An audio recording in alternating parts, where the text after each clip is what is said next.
Savannah Crane, fille gâtée d'un puissant millionnaire, a publiquement humilié un agent d'entretien travaillant pour l'entreprise familiale, sans savoir que cet homme discret cachait un secret bouleversant.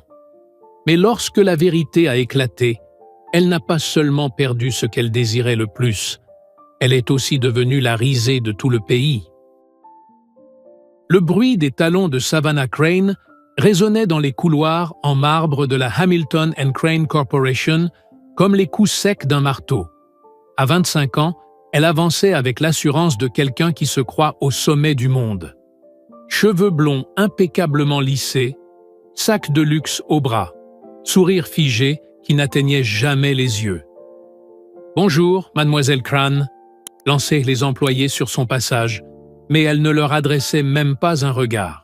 À ses yeux, il n'était que des rouages d'une machine qui, tôt ou tard, lui appartiendrait. Ce mardi matin-là, Savannah était particulièrement de bonne humeur. Son père, Edward Crane, lui avait promis d'annoncer sa promotion au poste de vice-présidente lors de la réunion prévue la semaine suivante. Elle imaginait déjà les photos Instagram avec la légende « Futur PDG en formation ». C'est alors qu'elle aperçut la scène. Un homme noir, vêtu de l'uniforme bleu des agents d'entretien, venait de trébucher près de la réception. Une pile de documents s'était envolée, retombant au sol comme des confettis. Il s'agenouilla aussitôt, tentant de tout ramasser avec soin. Savannah s'arrêta et croisa les bras. Quelques employés s'étaient également arrêtés pour regarder, et elle sentit que c'était le moment idéal pour affirmer son autorité.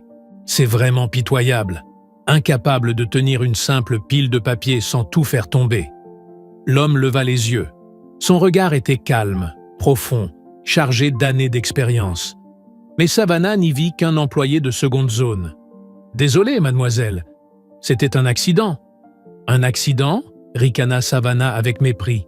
« Des gens comme vous ne devraient même pas être ici. Regardez-moi cet uniforme sale, cette odeur.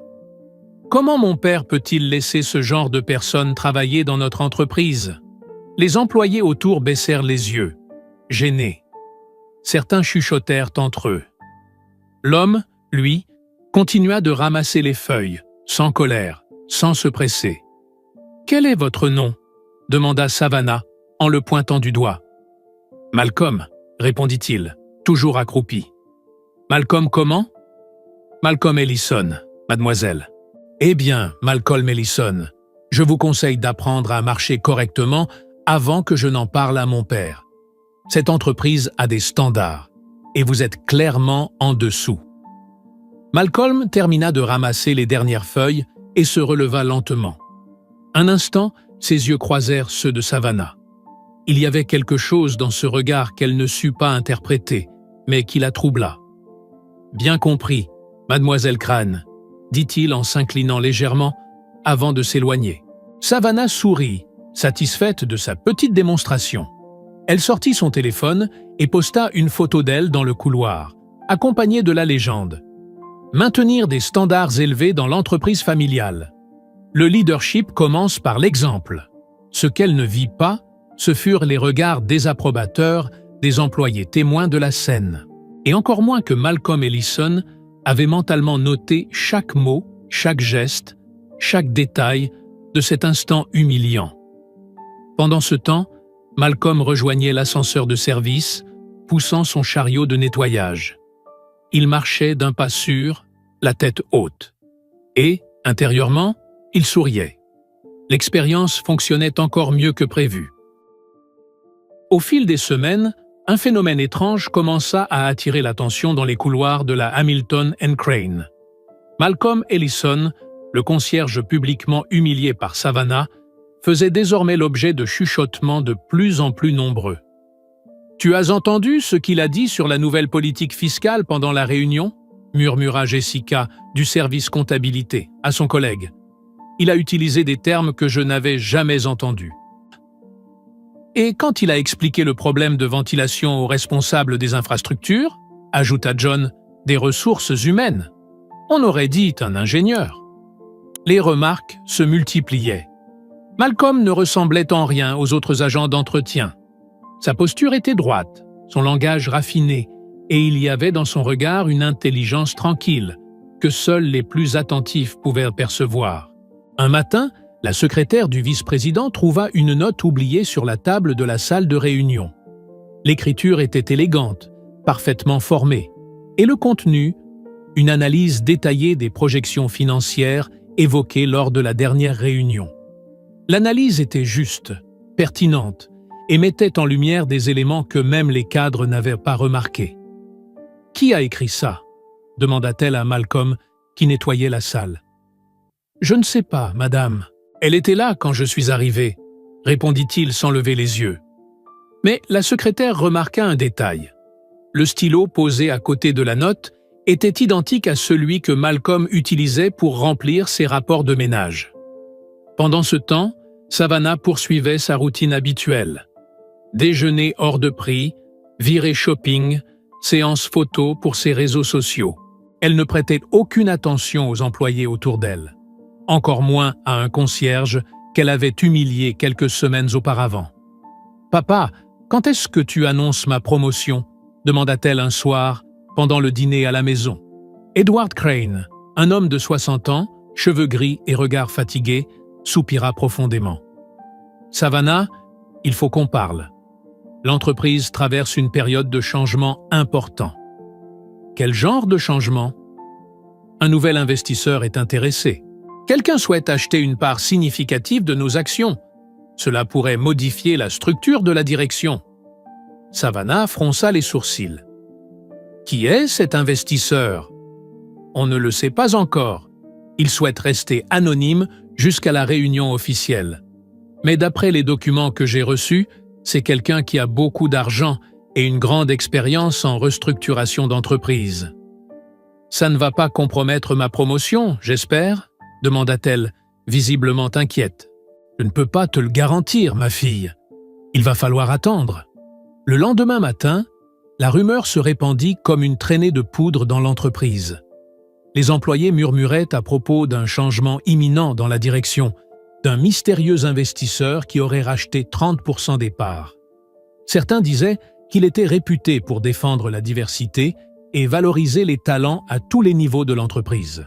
Malcolm poursuivait son travail comme à l'accoutumée, nettoyant les bureaux, vidant les poubelles, saluant tout le monde avec respect. Mais les employés les plus observateurs remarquaient une évolution subtile. Il y avait chez lui une assurance paisible, une sérénité qui contrastait avec l'agitation générale. « Vous n'avez pas l'air inquiet par tous ces changements », fit remarquer Carl, du service financier, alors que Malcolm nettoyait son bureau. Malcolm esquissa un léger sourire. « Le changement peut être une bonne chose, monsieur Carl. Parfois, il faut secouer un peu les choses pour voir ce qui compte vraiment. » Carl trouva cette réponse étrange, venant d'un simple concierge, mais n'ajouta rien. La date de la grande réunion approchait et la tension montait dans les bureaux. Savannah était nerveuse, mais persuadée que sa position était assurée. Après tout, elle restait la fille du PDG. Ce qu'elle ignorait, c'est que sa vie était sur le point de basculer. La grande salle de réunion de Hamilton & Crane n'avait jamais été aussi pleine.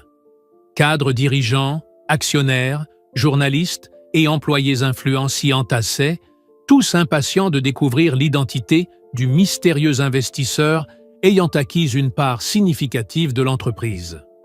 Savannah était assise au premier rang, à côté de son père. Elle portait son plus beau tailleur et avait déjà posté 3 selfies sur Instagram avec le hashtag Tinder Grande Annonce. Dans son esprit, elle allait enfin être présentée comme la nouvelle vice-présidente. Edward Crane se leva pour prendre la parole. « Mesdames et messieurs, aujourd'hui marque un tournant dans l'histoire de notre entreprise. J'ai le plaisir de vous présenter notre nouveau partenaire et coprésident, un homme qui a révolutionné le secteur technologique et sauvé des centaines d'emplois pendant la pandémie. » La porte s'ouvrit et toutes les têtes se tournèrent vers l'entrée. Malcolm Ellison apparut, mais il ne portait plus l'uniforme bleu des agents d'entretien. Il était vêtu d'un costume parfaitement ajusté, d'une cravate en soie et de chaussures italiennes. Il avançait d'un pas assuré, avec l'élégance tranquille de ceux qui savent très bien où ils vont. Un silence de plomb s'installa dans la salle. « Permettez-moi de vous présenter le docteur Malcolm Ellison, PhD en ingénierie des systèmes au MIT, ancien PDG d'Eltech Solutions », poursuivit Edward, visiblement aussi surpris que l'assemblée. Savannah sentit le sang se glacer dans ses veines. Ses mains se mirent à trembler, et elle dut s'agripper à sa chaise pour ne pas s'effondrer. Malcolm prit le micro avec aisance. « Merci, Edward.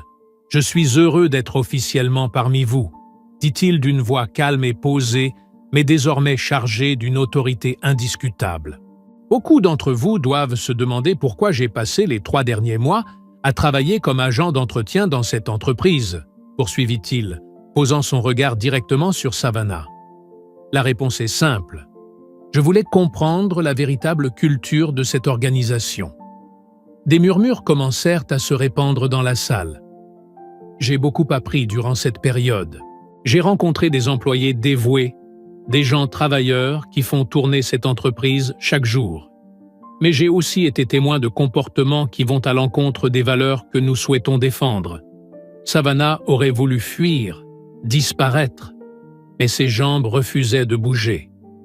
Elle savait que toutes les caméras étaient braquées sur elle. Ce moment serait vu par des milliers, peut-être des millions, de personnes. Dès aujourd'hui, des changements majeurs seront mis en place dans notre structure. Les promotions se feront sur la base du mérite et non des relations familiales. Nous valoriserons la dignité et le respect, à tous les niveaux, quel que soit le poste ou l'origine. Il fit une pause et son regard se posa une nouvelle fois sur Savannah. Je suis convaincu que chacun mérite d'être traité avec humanité et respect. Et cela ne fait l'objet d'aucun compromis. La salle éclata en applaudissements. Les journalistes s'agitaient, les flashs des photographes crépitaient. Savannah se leva précipitamment et quitta la pièce en trébuchant. Son téléphone vibrait sans arrêt. Le clip de sa scène d'humiliation du concierge était déjà viral sur les réseaux sociaux. Et maintenant, tout le monde savait qu'elle s'en était prise au nouveau coprésident de l'entreprise. Elle courut jusqu'aux toilettes et se réfugia dans une cabine, tentant de retenir ses larmes. Sa carrière, sa réputation, ses ambitions, tout s'était effondré en quelques minutes. Dehors, Malcolm poursuivait sa présentation, évoquant les plans d'expansion, les projets sociaux et une nouvelle ère de leadership. Sa voix résonnait dans les couloirs, rappelant à chacun que les apparences peuvent être trompeuses et que le respect ne se mérite pas par un nom de famille, mais par les actes. Savannah ne remit pas les pieds à l'entreprise pendant 3 jours. 3 jours enfermée dans son appartement à regarder sa vie s'effondrer sur les réseaux sociaux. La vidéo de l'humiliation qu'elle avait infligée à Malcolm avait été vue plus de 2 millions de fois. Les commentaires étaient sans pitié. Fille à papa, enfin remise à sa place. Une vraie leçon de vie. Ne jamais juger quelqu'un sur son apparence. Elle va finir par apprendre, vous croyez? Le jeudi, elle trouva enfin le courage de revenir. Elle entra par l'accès latéral, évitant les regards, et se dirigea directement vers le bureau de son père. Mais Edward n'y était pas. Sur son bureau, une note manuscrite. En déplacement avec Malcolm à New York pour présenter les nouveaux projets aux actionnaires. Retour lundi. Savannah comprit qu'elle ne pouvait plus fuir. Elle demanda à la secrétaire où se trouvait Malcolm et apprit qu'il était sur la terrasse de l'immeuble, en train de relire des documents. La terrasse se trouvait au 40e étage et offrait une vue imprenable sur Chicago. Savannah n'y était jamais montée. Elle pensait que c'était réservé aux hauts dirigeants.